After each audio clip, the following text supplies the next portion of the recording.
Hello world, welcome to a new video in this channel, Luis of Ecuador. If you're here for the first time, let me introduce. I am Luis Velázquez Pazmiño and I'm an Ecuadorian citizen who speaks English, who works with expats, who works with tourists. But if you watch the other videos, you will know that I am not biased and I try to be as objective as possible, and that is what you will see in this video as well. So if you're here, it is because you're interested in Ecuador, if you're interested in knowing what's happening, and I think I can provide some information about this, including sources where you can look further and reliable sources. Remember, I try to be as non-biased as possible. Okay, enough talk, because I know then the video will be too long and too tiring, and I don't want that. I want you to get precise information, concise information. So let's talk about what's been happening, because I haven't made any videos in about 1 month, and well, that's because I've been working in my regular work stuff. During this week, two things have happened. One is the anniversary of this channel. 1 year in YouTube with this channel that is made with the intention of showing what's happening in Ecuador and making analysis with context of the situations in Ecuador, because sometimes you see the headlines but you don't really know what's happening, what's beyond the headlines. And with this channel I would like to shed light on these topics. And another thing is that President Daniel Noboa reached 100 days of government. So they are promoting things, positive things of the government. Yes, there are. But, well, let's talk about the news. First, the seizing in the prisons. As you most probably know, Ecuador is going through a state of emergency and internal armed conflict, fighting against the gangs that is in the national territory, but also the gangs had a lot of power in the national prisons. And the army, the armed forces, have taken control of the prisons. And up to date, almost more than 1 month since the state of emergency started, they still keep seizing things. They still discover things that they don't know how they got there, but it is not as much as before, and they have taken all types of things. I am putting here pictures, images of the things that they have been taking out of the prisons, what they have discovered. Even underground, there have been like hidings for cell phones, weapons, many things. Also, the prosecutor's office this week gave the details about the planning of the murder of one ex-presidential candidate, Fernando Villavicencio. His murderer was ordered from inside a prison. From the prisons, many things were happening. Like, they were calling people to extort them. They were controlling lots of things from inside the prisons. And as you can see in these videos, they control another black economy from within the prisons, asking for the vaccinations. This is extortions, that's the name we have given to this in Ecuador. And since the armed forces have taken the prisons, this has reduced by a lot. We don't hear now as much as before, prior to the start of the state of emergency, about these vaccinations, about these extortions, because lots of this was controlled from within the prison. We are expecting to see, but for the moment it is most likely that the state of emergency that is initially for 2 months will be extended for 1 more month additional to the original plan. After that, well, many things working on that. The thing is that the government keeps advancing. We had a carnival holiday, and during the carnival holiday, many people were concerned, worried that something may happen, but nothing happened. Many people did not travel as before because of the situation, but the people who traveled, they enjoyed. Also, in tourism, the country is suffering a lot. Not only in the national tourism, but actually mainly in the international tourism. Tour operators have been receiving many cancellations of bookings to Ecuador, hotels. So yeah, the situation is hitting the economy hard. Actually, a friend of mine said that the president did the worst thing he could do, because he could control the situation internally and not do what he did, which is telling the world, yelling, we are having a war here and we are fighting against the criminals and this is a war zone. So people won't come. Businesses, tourism businesses are affected by a lot. My carnival holiday, which I am also leaving here some videos, we enjoyed, it was nice, but I was expecting more bookings. In my other work, which is the people coming to Ecuador, well, we have been receiving cancellations as well. People that were planning to come to Ecuador, but they are not coming anymore. Well, maybe for a while, maybe they will come in the future. Yes, others, they have told me, I'll wait until the end of the year and see what happens. But for the moment, the situation is very difficult for businesses in Ecuador because economy is very low. So I'm going to the next point, next important news, which is the index, the risk index of the country. It is at the lowest since the beginning of Noboa's government. When he started, the risk index was 2,141, and now it is 1,341. It's the lowest since 2021, actually. We can see a chart here, November 23, 2023, when Noboa entered, it was 1,925. Then it reached its top on December 14, and it kept getting low again, and then it went up again all out of a sudden. This was after the attack on the TV station and the declaration of a state of emergency and the declaration of the internal armed conflict in Ecuador.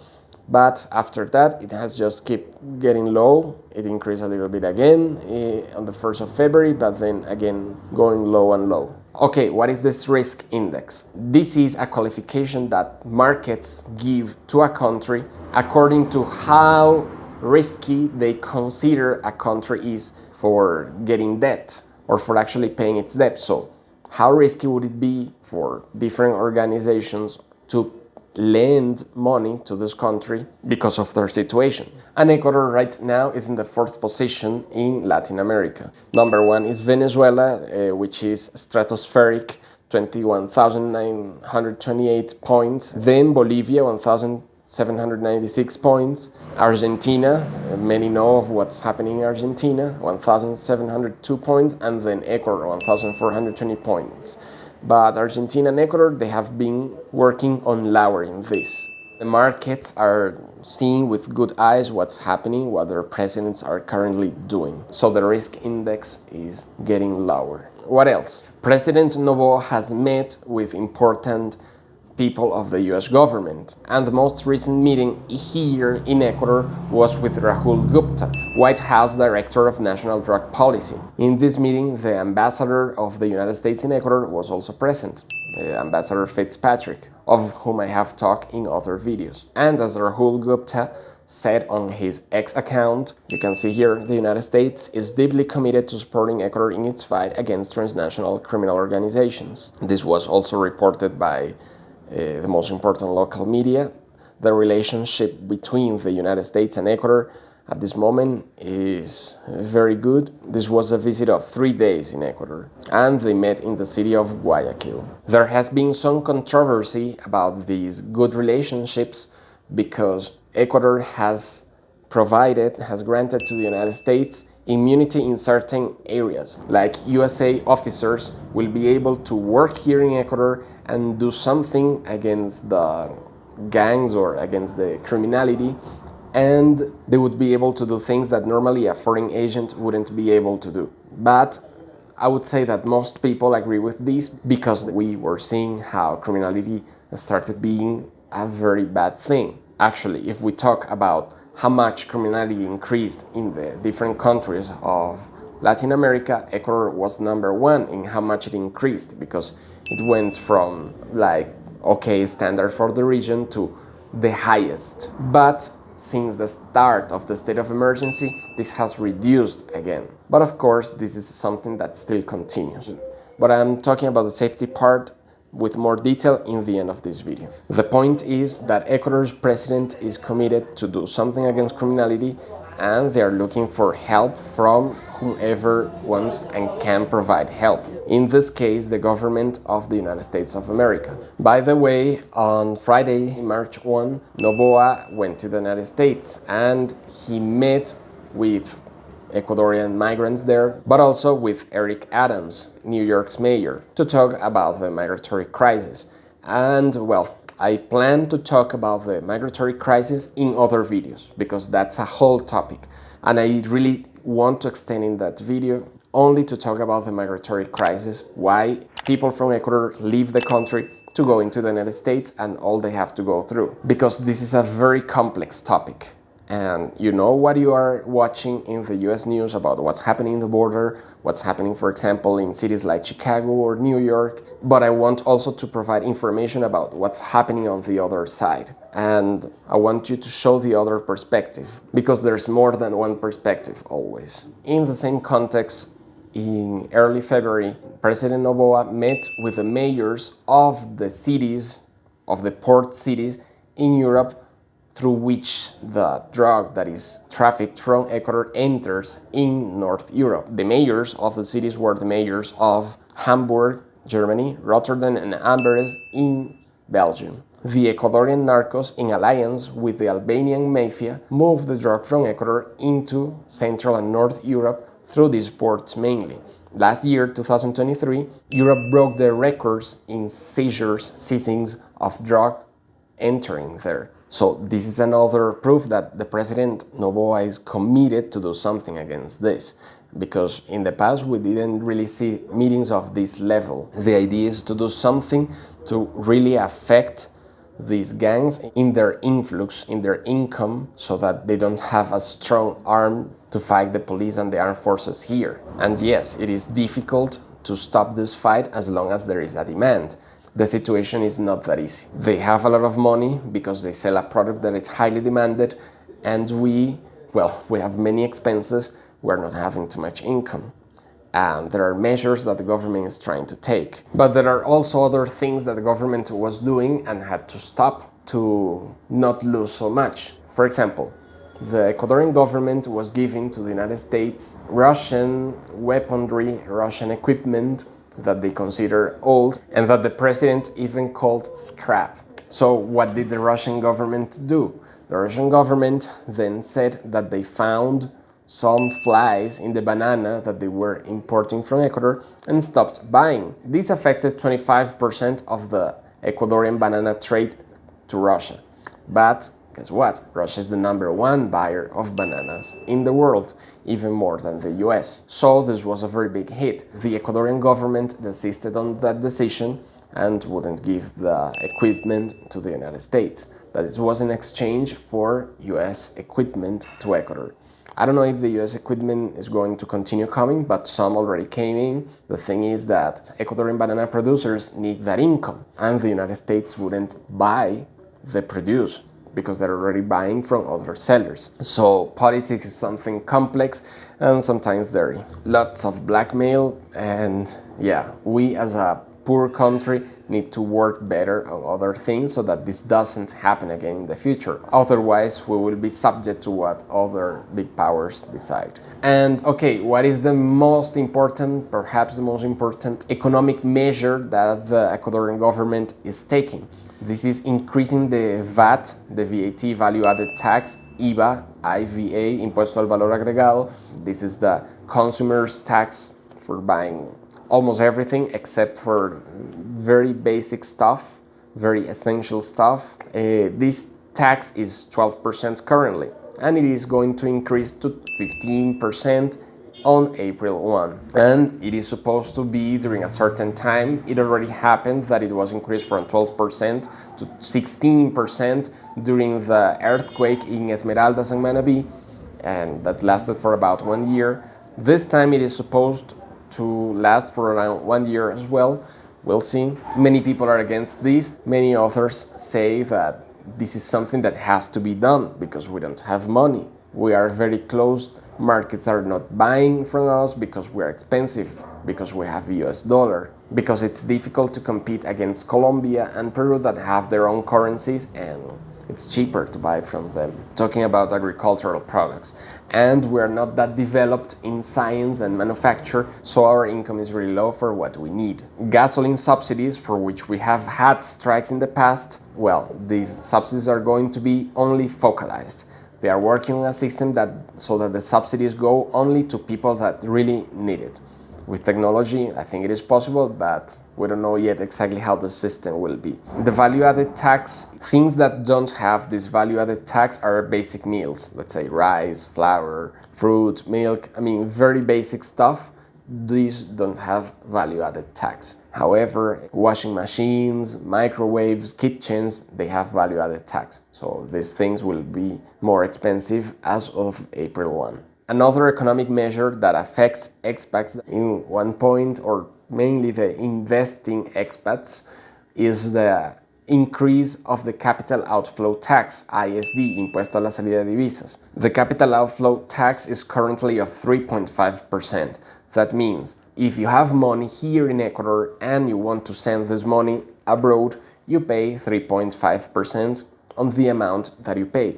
Out of the processing fees, out of the commission fees of the banks or whatever. But if your money is in Ecuador and you send it abroad, you're paying now 3.5% on top of that amount. However, as of this month, in March, we will start paying 5% for the money that is sent out. For example, if you're investing $10,000 in a CD in Ecuador, in a certificate of deposit, and let's say you got the interests here monthly, and you spend all your interest, whatever, and then you get back your $10,000. For taking out this $10,000, you have to pay 5%, which would be $500 out of the $10,000. And yeah, you made in interests maybe 8%, 9%, but you're losing 5%. So this is something that many people were against, because that disincentivizes foreign capital coming into the country. But this would be during this time of internal armed conflict or during this time of emergency, which is supposed to be around 1 year. Now in March, in the next few days, we will have the new law signed with more details about how this will be enforced. And finally, to talk about security in Ecuador, as I told you, I traveled to Manta recently by land. It was about 7-8 hour ride, stopping in Guayaquil, for 1 hour.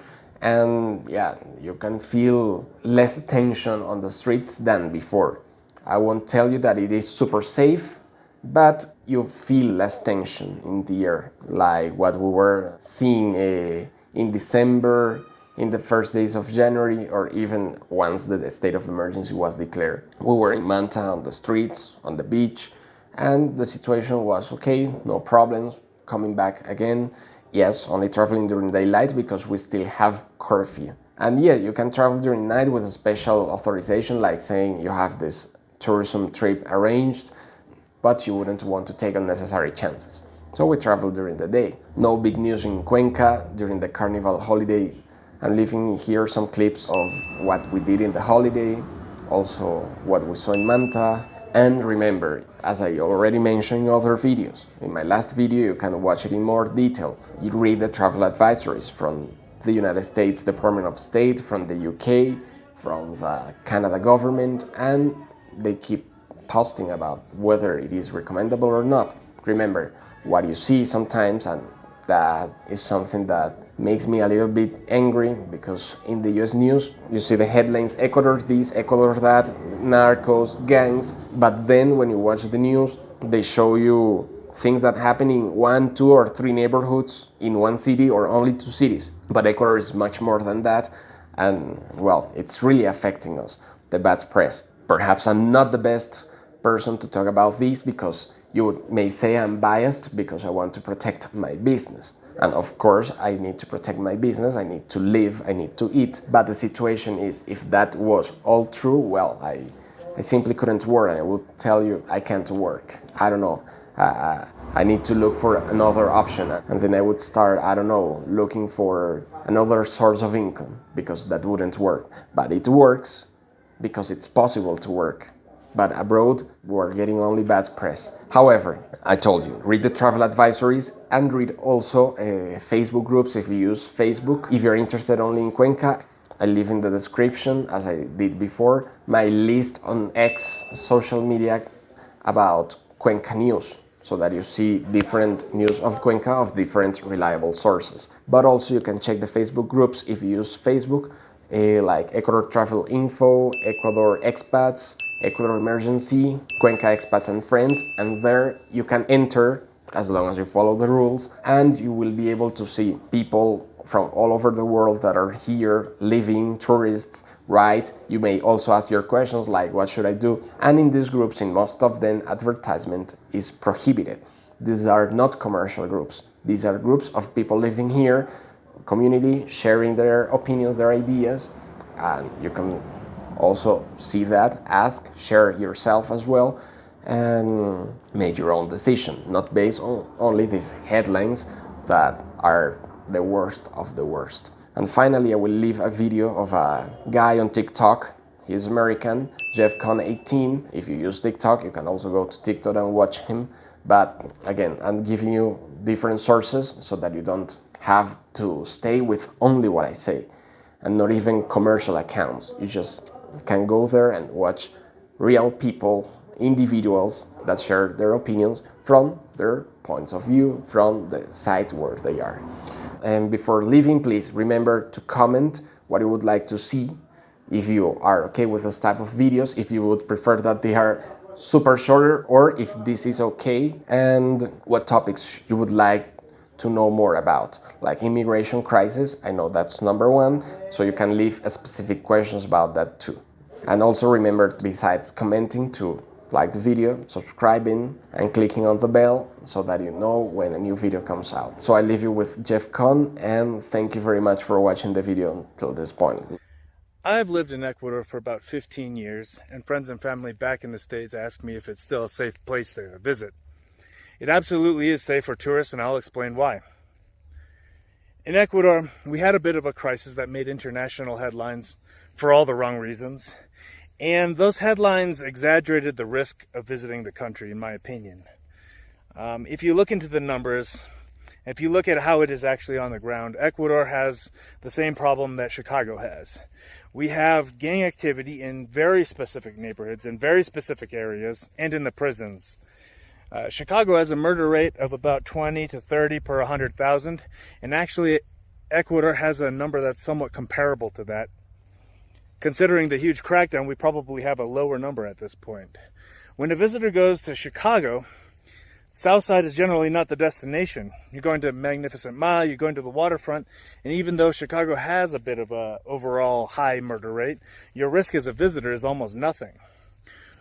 When a tourist comes to Ecuador, those bad neighborhoods really aren't the destination. You're going to the beaches, you're going to the jungle, you're going to the mountains, and your risk is about zero. Now, it is true that we had a crisis for about a week.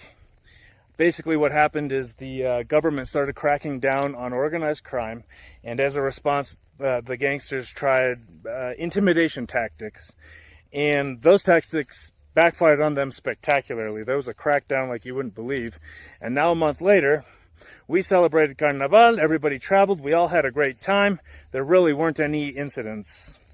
Right now, I would feel safe sending my parents that speak pretty much no Spanish from where we live in the mountains all the way to the beaches on a bus alone. No worries, nothing's going to happen to them.